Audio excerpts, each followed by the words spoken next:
Hello, my name is Omari Johnson, senior here at Wofford College. Today I'm going to give you a little bit of information on my Capstone project and what it's going to be about. So the title of my project is The Gender Roles and Scripts Within the School System. My purpose is as follows. The school system within America socializes children using scripts and other techniques to position themselves with culturally specific gender roles. Elementary school is pivotal for gender socialization because students in grades 1 through 5 are very impressionable. The gender roles being taught in elementary schools shape the ways that students understand themselves and their roles in society. The benefits of my study will allow people to understand the way in which the school system can affect a child and how they self-identify.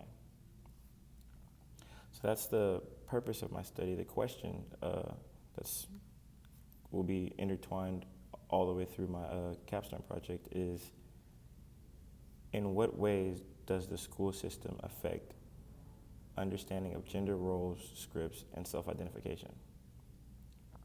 So to kind of better answer that question, I plan on using several different techniques. I'm going to use interview styles. So I'm going to interview a certain group of teachers, and I'm going to give them a list of questions, and the questions are going to kind of see where their head's at about which toys that children should play with based on their gender, like boys playing with blocks or cars, and the girl students playing with dresses, dolls, cooking utensils, stuff of that nature. An interview, because of the COVID situation, is going to be my main source. If it were different a year, I definitely would use observation, because observing a classroom would be very important, but due to COVID and the situation we have going on today, I will not be able to observe. So in place of observations, I have pulled some sources I found to be pretty useful.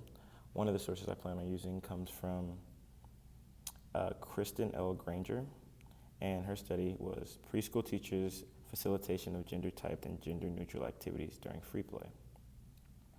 So what she did, kind of similar to mine, is just to look at boy and girl students and see how they play during their free time. Free time is normally a period where it's almost essentially like recess. The students have a little downtime to play with toys or lay down, sit down. So what she found in her study was that 67% of the boys actually played with the blocks and played together in groups, while as the girls stuck together playing with the dolls and dresses.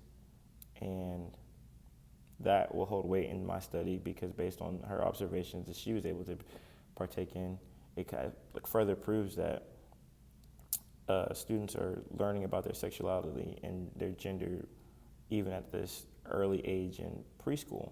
So I think that that's pretty interesting, and then that will for sure put insight into my own project. My findings thus far, my findings based on the teachers I could interview so far that I've already agreed to interview, is that the two different genders, boys and girls, normally do tend to play strictly with each other and exclusively with each other based on what they're playing with. But a few of the teachers have stated that if a boy is playing with, a girl toy, like a doll or something of that nature, when a girl wants the toy, the teacher will instruct the boy to play with more boy toys and go play with the boys over in a different section of the classroom. So I feel like that's perpetuating the role, like perpetuating the idea of gender roles, like because you're a boy, you should be playing with this truck instead of playing with this doll, because this doll was seen in society and geared more towards females. And I feel like that is what my study aims to enlighten and shine light on, because of situations like this. It can further perpetuate society's gender roles and could cause real confusion when students go about self-identifying. I kind of expect my project to, once I can conduct all these interviews, I kind of expect my project to really shine light on the research I've been able to find in my sources, because the sources align greatly with my thoughts and ideas about where I think this project will go based on the interview questions. So based on the interview questions around that April 9th period, I think I'll have a well thought out capstone project, and it will encapsulate everything that I want it to, while also using my sources and data from the interviews to boost and assist with my findings and predictions. Thank you for your time, and yeah, thanks.